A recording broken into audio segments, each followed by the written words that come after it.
Welcome back, everyone, for the second workshop of the day. And for this workshop, we are welcoming Marco Gamba, who is professor at the University of Turin in Italy. Marco is passionate about bioacoustic, and during his career, he worked on different methods for quantifying and analyzing animal vocalization and animal behavior, including Boris, that stands for Behavioral Observation Research Interactive Software, that he will present us today. So Marco, the floor is yours. Thank you so much. Thank you so much, and thanks for inviting me, but also Olivier with me, who is the main man behind Boris, to give this presentation. It's an honor and a pleasure to be here to introduce you about this software. And before I get into the details of how the software works, please let me remind everybody that at this website, www.boris.unito.it, is where you can find information about this piece of software. And I hope that there's a lot of people that is still not using Boris or can be, attracted from this talk to try using our software. So I will briefly, or maybe not so briefly, introduce our piece of software, and then I will get into some details for those that never used Boris to get started, and to move their first steps into using Boris for the analysis of animal behavior. And I will also try to focus my attention from time to time to a couple of different uses from those that are traditionally already present in the papers that actually were published using Boris. So just starting a little bit of an introduction on Boris, let me say that the main reason for putting Boris together was that around now more than 10 years ago, we had a lot of people coming to the University of Torino to study behavior because we had one of the very, very few master's degree on animal behavior, animal and human behavior.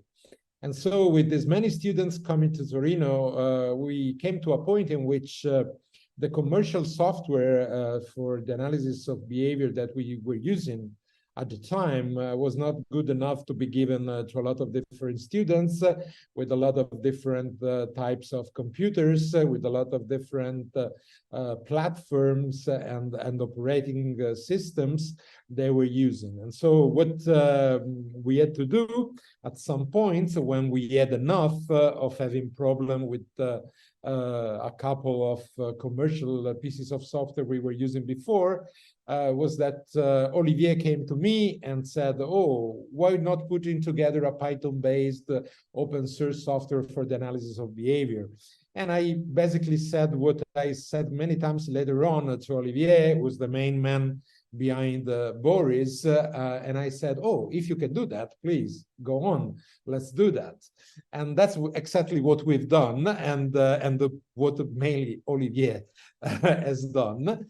And we decided to develop Boris for a couple of very precise reasons. The first one is that at the time, there was still some kind of a qualitative approach to the study of behavior in many cases, both animal and human behavior.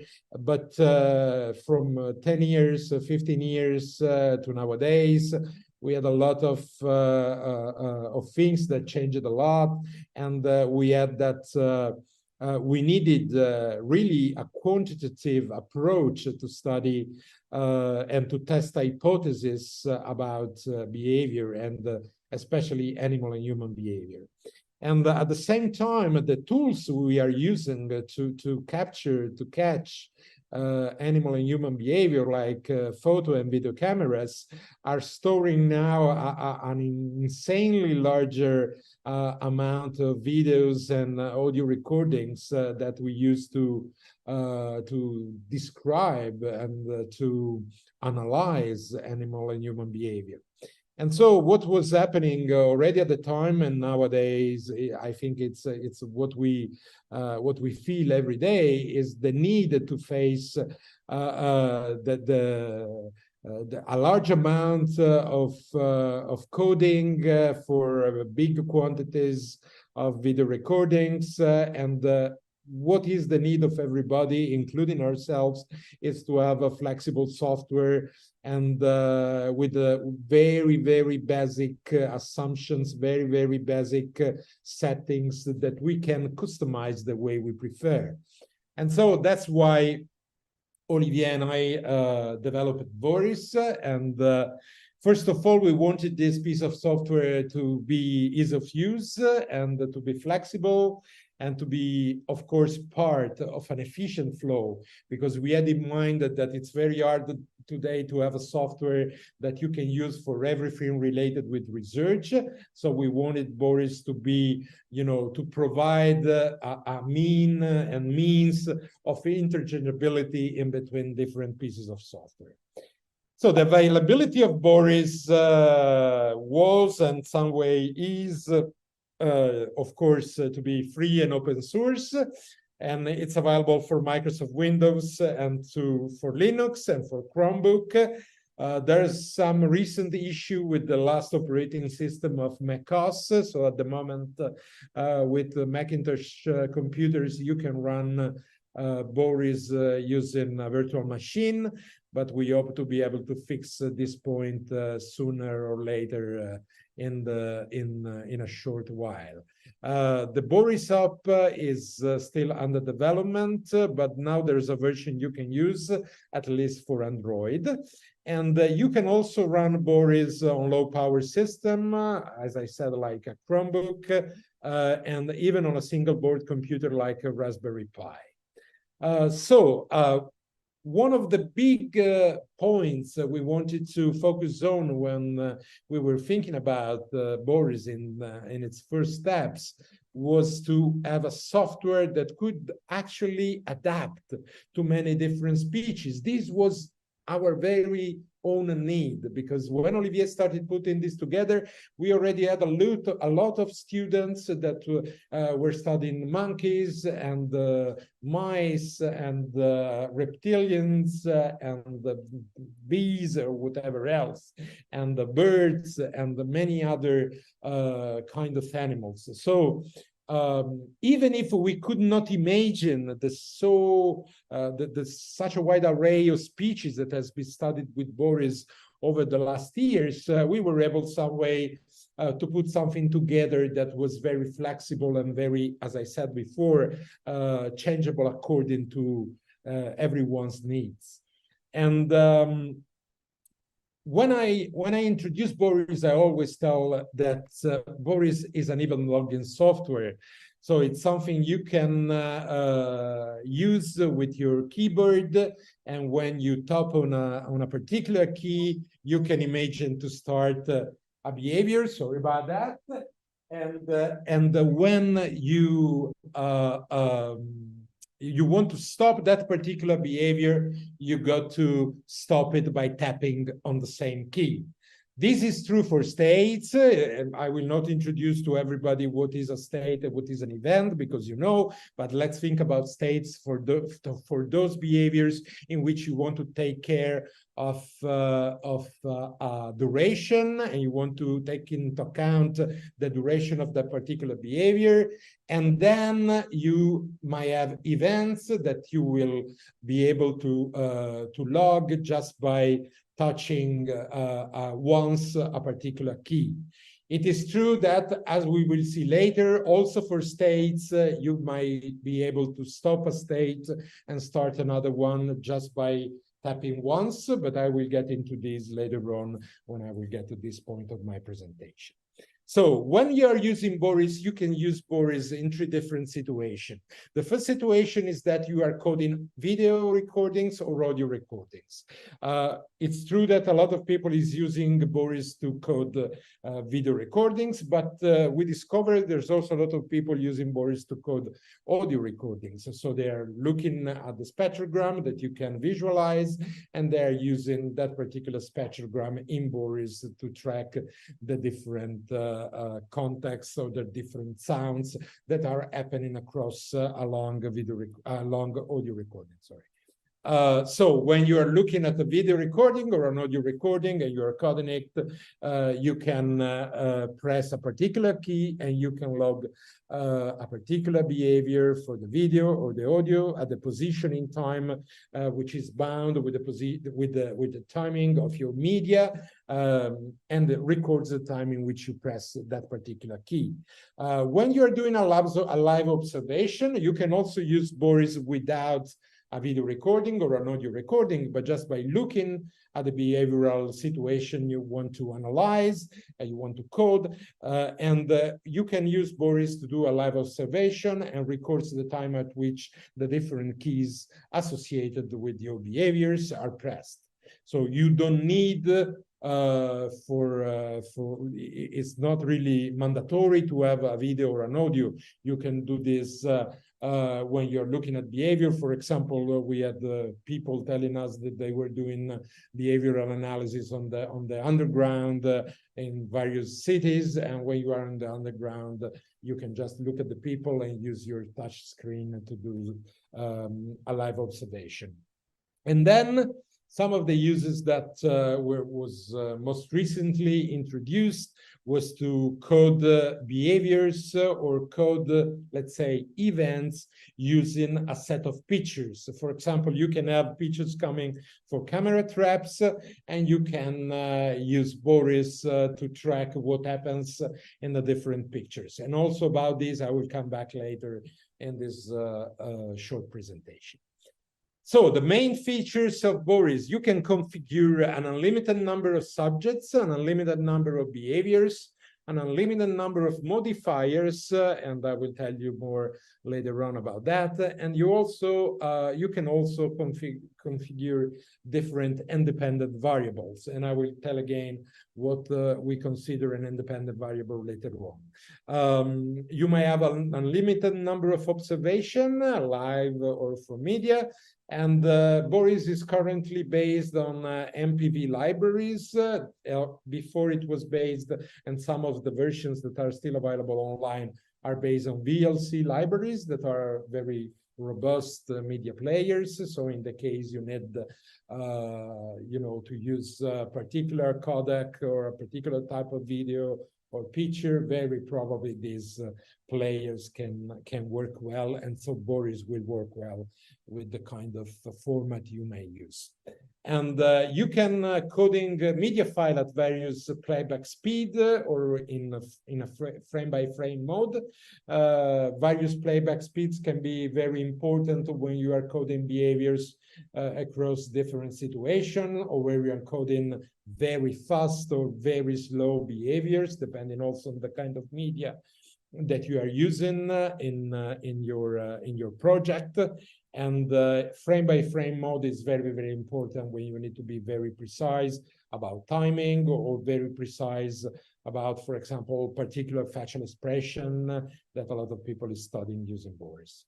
And with Boris, you can visualize 8 media files at the same time, and they can be played synchronously, of course, if your computer is good enough to do that, is powerful enough to do that. And of course, if you have very short media files, or you want to group within a single observation many different video files, you can do that by enqueuing the media files, and the event time will be cumulative across all the media that you put in the same observation. And then I would say one of the very important point of what we wanted Boris to be since the very beginning is that coded events can be exported as plain text files in many different formats, but as plain text files. And that's important because the idea we had when we put Boris together is to have a piece of software that was part of an efficient workflow. So, for example, we use Boris with another piece of software that Olivier, I, and other colleagues put together, which is Beatrix, that you can find for free, again, on the Boris website, where his other software is put. But you can also use Boris in combination with Prat from the University of Amsterdam. David Winning and Paul Boersma put this beautiful software for phonetic and sound analysis together now many years ago. And then you can also use Boris in combination with DibLab Cut for some of the editing that might precede the use of these or the videos with the tracking you can do with DibLab Cut. And you can export Boris files to many different formats, as I said, and basically you can export it as TXT files in all the different formats to use for spreadsheets, Microsoft Excel, and you can also use Boris to export figures and the images that you can then develop more with Photoshop or with the Pandas, NumPy. And again, we use Boris a lot together with ParserMath, which is a Python-based version of the Prat software. And you can also, of course, use Boris to export data to IBM SPSS, which is, as everybody knows, a very popular piece of software for statistical analysis, in the case you're not using R or Python for your analysis. We also, some way, wanted Boris to do different things in terms of plots you can produce within Boris. When we think of behavior, we think to animal and human behavior, we said, and that's what we do as teachers, as professionals, or professor and ethologists, or whatever, and animal behavior experts, or whatever you want to call us. But there's a lot of people using Boris in different situations, and there's a lot of people that really wanted to have something within which you can have your activity budget or your behavioral transitions or events plot shown. And so what we were looking at when we developed Boris was to have this kind of analysis available within Boris, at least for a very basic visualization of the results, and you can then export it to other software if you need the scientific figures for publications or other stuff. But you can have, let's say, first at a glance visualization of what you've done, also to verify there's no mistake, there are no mistakes that you want to check and modify. And so you can produce a very basic activity budget in Boris, and also using Beatrix, and also until a point using Boris, you can produce flow diagrams of behavioral transition very easily. There is a Boris format you can export to Beatrix, which makes extremely easy to have an automatic finite state machine kind of plot, or you can have flow diagrams produced automatically with a different percentage related to the different transition, and it's very quick and it's very easy to produce. And you can also have a sort of an event plot that sometimes is also very useful, as I said before, to verify that there's no mistake in your project and there's not a behavior that would be impossible to occur with another that is actually happening at the same time with another, and you don't want that, and you want to remove that before you export your data for further analysis. And as I said before, so we have kind of main features, time budget analysis, event plot. As I said before, you can have a media which is also an audio, or you can have the audio coming with a particular video, and you can visualize a waveform, an oscillogram, or a spectrogram, a time frequency kind of visualization, where you can follow what happens in your video. And this is also particularly interesting because now there's a lot of people that is studying the kind of the audio scene of particular behaviors, whatever the behaviors are. And so in those cases, you can also imagine to have behaviors that are coded in Boris, and then to export the audio file and to manipulate the audio file starting from the tracking you've done in Boris. And of course, you can export data in various formats. We have an aggregated format, we have a long format, we have a format for behavioral sequences, we have a format that can be read in Prat, and also starting from the aggregated kind of output, you can read it very easily with several packages in R, including the base package. And you can also do, I will come back to this later on, geometric measurements, and you can have markers for the frame-by-frame mode if you want to put them on your video. And you can also visualize external data. What's an external data? For example, we have a lot of nice time looking at videos that were sent to us by a couple of users. And you may have, for example, a hormonal dosage that you measure with another machine that is synchronized with your video, and you want to see the variation in the hormonal dosage, and you can use it, Boris, to visualize what happens in terms of dosage by reading that particular file coming out from a sensor into Boris. And you can do the same, for example, with thermometers or with dapometers that are very useful sometimes when you observe behavior with remote cameras. And there are a couple of very stunning examples in the paper published with Boris. Of course, Boris is not unlimited in terms of functions, and so it's not an automatic video analysis system. And there's no interface with live recording systems. It's a matter of libraries. If you're looking to a live observation, as I said before, it will be fine.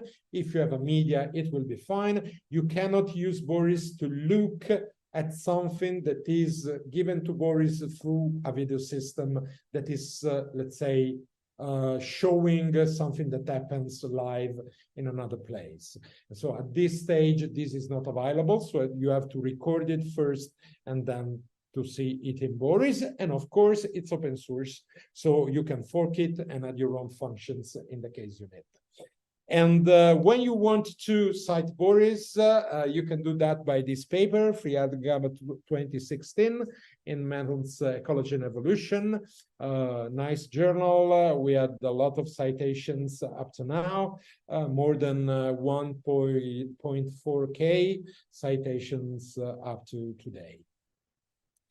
If you want to have a look at the Boris user guides, you can find the Boris user guide on the website. And we also have some social network and some other place where you can see Boris related things. And so some of the website and addresses are shown here in this slide. So please come back here if you want to check for more. And let me get now a bit more into the details to tell you about the potential of Boris across different situations. So this is basically the interface of Boris. So when you are playing with Boris, you will have your ethogram visualized, you will have your list of subjects visualized, you will have a toolbar with the different controls, and you can also have the behavior you're looking at and the subject you decided to look at a particular time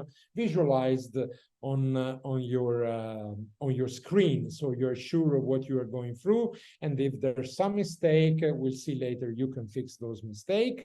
There's a player, you can undock and move to another screen if you prefer to have it bigger. And then here is the event log. So this is what happens when you basically tap on your keyboards and put your fingers on your keyboards for the different behaviors, different animals, different behaviors, starts, stop at the different times. And yeah, I will briefly go back to this later on. I will just focus what happens when you have more than a media. You will be able to undock the different medias, and you will have, for example, here is a very common situation in which you might want to have a different filming from different cameras. It's someone that is driving. There's a lot of behavior behavioral studies for people driving. We never suspected that before, but there is. And so you can visualize up to 8 different cameras at the same time, synchronously. And there's no video, of course, when you're doing a live observation. So when you're doing a live observation, you may have your subjects, you have your behavior, and you have your time going on since the start of your observation. You can track the behaviors over here, and this will be the events log. And when you want to stop the live observation, you stop your live observation. And of course, your observation will finish. There's no kind of pausing when you are having a live observation, because of course your subjects will not pause because you stopped your event log.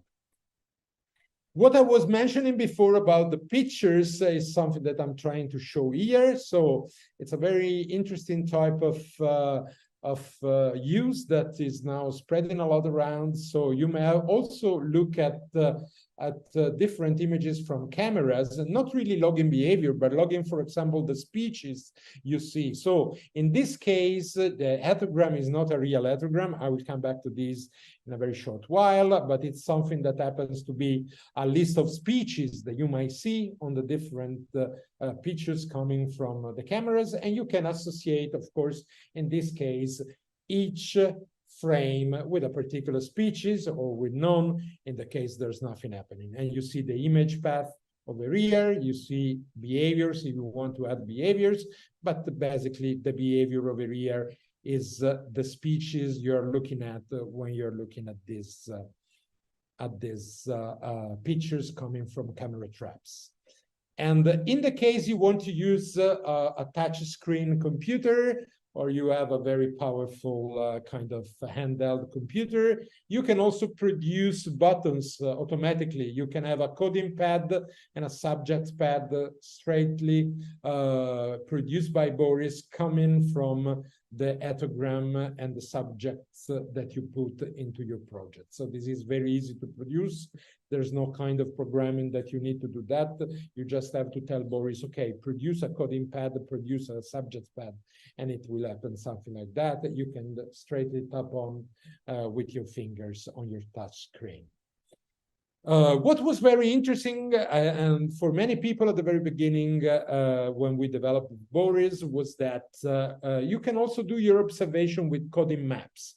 So there might be a coding map associated with the behaviors or associated with the different modifiers of behavior you can set. So for example, in this case, we had a student doing facial gesture analysis on horses. And because it's not so obvious to remember to track all the different muscles, he was putting a sort of a map for himself on the screen to be sure that he was clicking on the different areas and being exhaustive in describing what was happening on the face of the horse. And when he was doing that, this is a map that he put together himself, and that's what you can do. And you can define the different areas and what a particular area is associated with in terms of behavior, or even in terms of modifier of behavior, as I will show in a second. So, for example, this is example with the horse, and later on I will tell you about the modifiers. Let me focus for a second on the ethogram. The ethogram is something you can put together very easily. It's something that really starts from scratch. So there's nothing at the very beginning. You've got to put in your behaviors by using this add behavior. And what happens then, you can choose about states that are called state events in Boris, or point events that are those that usually we call it events. And you can, of course, produce a list in which you may have keys. You have to have codes, that all codes must be different one another, while keys can be associated to more than a code. Let me give you an example. I work a lot with vocalizations, but maybe some of my students are not so expert with vocalization, so they want to think for a second to the different vocalization they can listen to from the different speeches. And so, for example, you can associate the the keyboard key V to all vocalizations with the different names of the vocalization as different codes. And when you tap on a particular, on the key V, what happens is that Boris will ask you, we put the video on pause and we'll ask you, okay, you tapped on V, but I have a lot of options for V, which is the one that you want to click on. And you will click on the one that you elaborated is the right one, and then Boris will start going on only at that point. You can also, when you set your ethogram, you can also have categories, behavioral categories. You can organize categories before you set the behaviors, and then you can choose the categories you want to associate with a particular behavior. This is also very easy to do. And then you can also set an exclusion matrix. Exclusion matrices are very useful when you are playing with a lot of states. So a lot of events in which you want to take care of the duration. So for example, if you imagine to have a behavior which is chase and a behavior which is rest or sleep, you know that your animal will never sleep while chasing another animal, or will never sleep while walking, or will never sleep by drinking. And so you want to make an exclusion matrix to be sure that when I, for example, tapped on the key corresponding to sleeping, and I will promptly after tap on the key L that stands for locomotion, L will automatically stop the previous one. And so this is where it will be much easier to use different events if they cannot happen simultaneously, because tapping on the start of one, you will stop the other. You can also have modifiers. We have a lot of potential examples for modifiers. I will just tell about one, and the one is, for example, social play. Imagine that your behavior is social play, and when I'm playing, I can be playing with a group mate, or I can be playing with an object. And so your modifiers can be many different lists of modifiers, as many as you want to create. And one list, for example, can be the object. My animal is playing with a worm, or my animal is playing with a stone, or my animal is playing with a carrot. And on the other end, there might be another list in which you have my animal is playing with a group mate called Nina, or a group mate called Nautilus, and you can choose as many as you want to tell who's the group playing together at a particular time. And as I said before, the ethogram may also not contain behaviors and behavior displays. So for example, here we have an example in which recently it has been spotted a lynx in a national park in Italy, and you can imagine to have different species here in which you track what happens in the different camera traps in terms of species. And same example with this projects on pollinators. You might want to tap on different keys to tell the kind of pollinator that is passing by or stopping on the flower at a particular time. Behaviors, as I said before, can be associated with coding maps, and coding maps can be customized as you want. You create this kind of maps. In this case, it's something that we use when we are teaching students about the use of Boris. So we have a ping pong table over here, a tennis table kind of field, and we have different areas that I define myself by clicking on the different points. And then I do this after I uploaded my map, my kind of picture in Boris.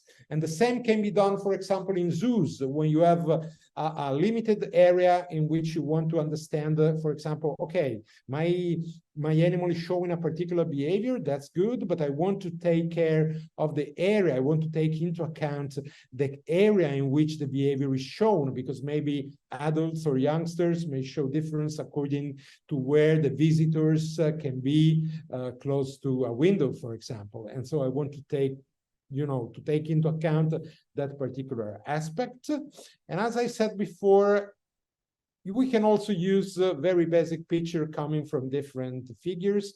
This is a paper from different papers, sorry. This is a paper from Ariana DeMarco and colleagues published in 2008, in which they were listing the different facial gestures of capuchin monkeys. And you can just take that picture, put it into Boris, and for example, when you are tracking behavior of the animals, you can imagine to use this as a map to click on and say, okay, this is that particular face associated with that particular behavior. I understand that this can be, you know, very different across different studies, different needs, also different disciplines sometimes. So you can really find a way to customize Boris to your own needs. And I'm sure you can do this very well. And then let me introduce a bit about subjects, and then I will close my talks because I think the time is running. So you can set the subjects the same way you were setting behaviors. So you can add subjects. You may have a list of subjects. We always suggest to have a description of the subjects, as you can put a description of the behaviors or a reference in literature to those behaviors, so that you can go back to that particular definition when you need that. And also you can transfer that to different students. With Boris, you can export a project and you can catch from a project into another project on another computer, the ethogram and the behaviors. So this is very important when you transfer information, to have this kind of extra information coming with your behaviors to make sure that different people is doing actually the kind of analysis the way you want it originally.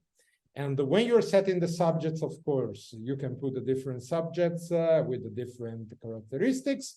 And what happens if you want to observe more than a subject? I use very different examples over here. And what you can do, of course, is to do a kind of parallel analysis. So you can do all the analysis about a particular subject, and you will track the time in which the video is going on. Then you go back and you can do another subject, and you will have the behaviors anyway corresponding to the time in the video in which those particular behaviors are happening. In another setting, you might want to have to follow really the interaction in between the different animals. So, for example, you want to tell that a particular hermit crab is eating another crab at a particular time, and you will change your individual, then you switch to another, you do the behavior with the other, and then you go back switching from one to another. You can choose the way you prefer. And also with the observation, we have a lot of things we can set in the observation. You have to name the observation with a unique name.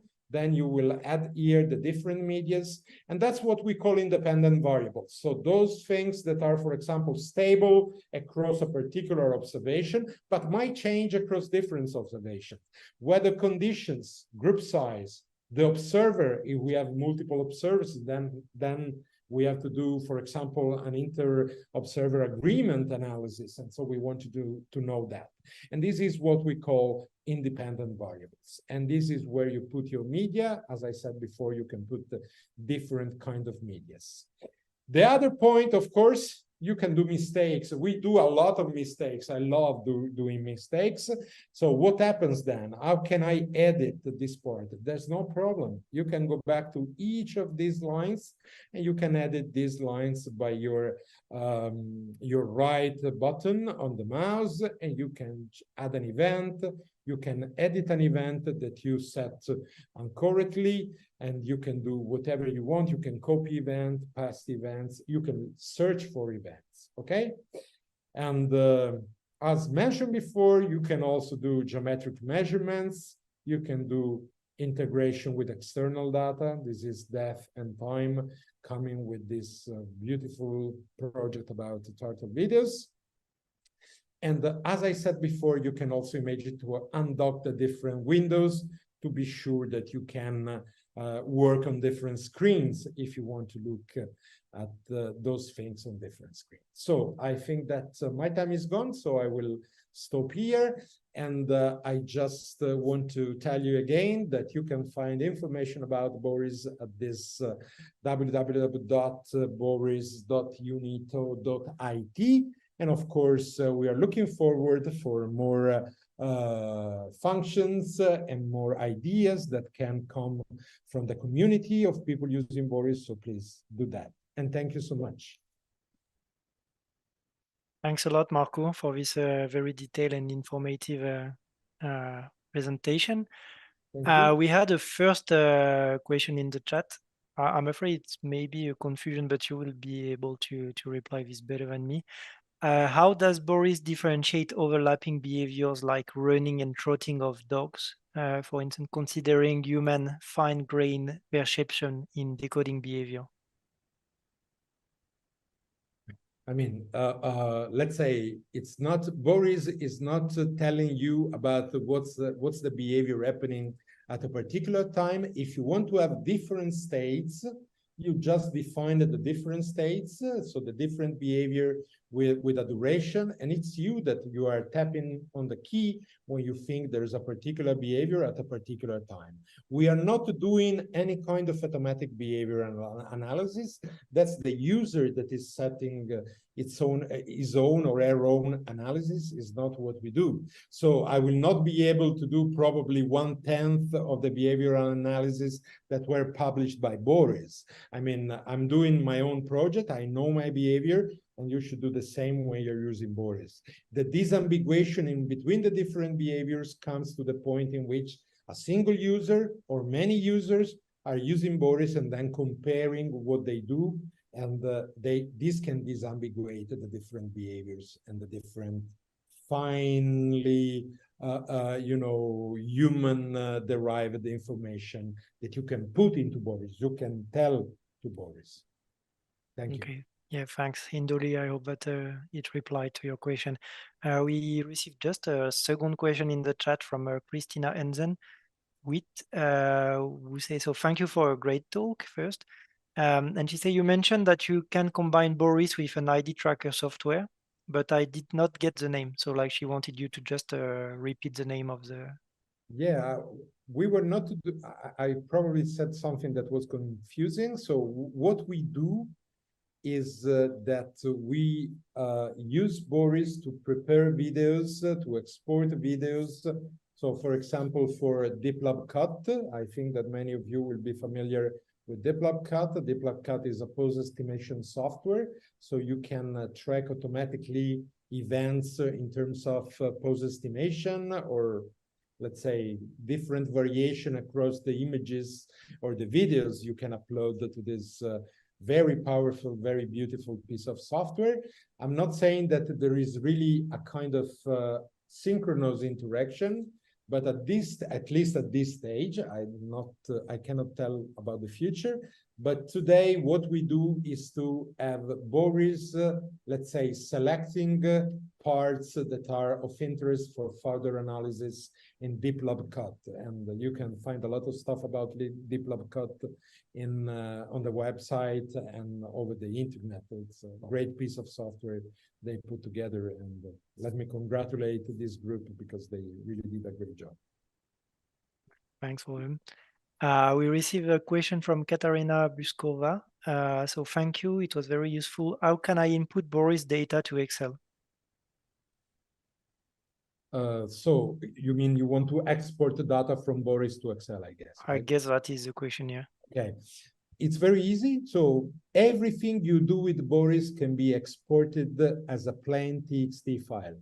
So when you open with Excel a Boris output, you will have to play like when you play with a CSV or a TXT or a tab formatted table. It's going to be very easy. And it's very easy to open with Excel, like with any kind of a spreadsheet that you might want to play with, including R. So if you want to open a Boris file with R, you know the way you exported that. You use that separator for the different columns, and you use it with R, and it's absolutely very easy. We have a very basic R script that we use with the students of our master's degree in evolution of animal and human behavior. In the case you want to play with that, just get in touch. We can provide you with our script, and you can play with that. Okay, thanks. So like, I think we are waiting for the second part of the question of someone in the chat, but waiting for it, there was AB George that was asking, who was asking if there was any video length limitation. Boris is not putting any limitation on the video length. There might be, of course, some limitations set by your computer. So it depends a lot from the memory of your computer and what you can do with your computer, but it's not a limitation that is some way into Boris the one that you have to be worried about. So this is not going to be an issue about that. Anything you can play with MPV or anything you can play with the VLC should play in Boris. Very well. So like we received the second part. So like it's a question from Alena Fizerova, who says, so thank you for your interesting talk. Is it possible to make modifiers for modifiers? For example, one modifier is branch, and I want to choose a type of branch, but now I need to choose from the whole list. I would like to choose from short list, which should appear after I choose one of the modifiers. I hope my question makes sense, and I hope I ask the question properly. Yeah, thank you. I think I got your question. So you want to have a sort of a hierarchy of modifiers, right? So when you choose a modifier, you want further options to come out for a particular modifier. I got to tell you that we are thinking about that. It is possible. It's not something that is already featured in the current version. We are thinking about that. It's not very easy to think about, but we might come out with something that is what you are looking for. Maybe what I can suggest is to write an email to me and to Olivier. I will never reply, as I always say, but Olivier will reply with an answer. And if I can help, then I will jump in at some point in the discussion. And yes, we are evaluating this kind of function. Of course, there's something we have to fine-tune about this hierarchy, because then you got to consider that some modifiers might not have further, let's say, options, with some other modifiers might have further options.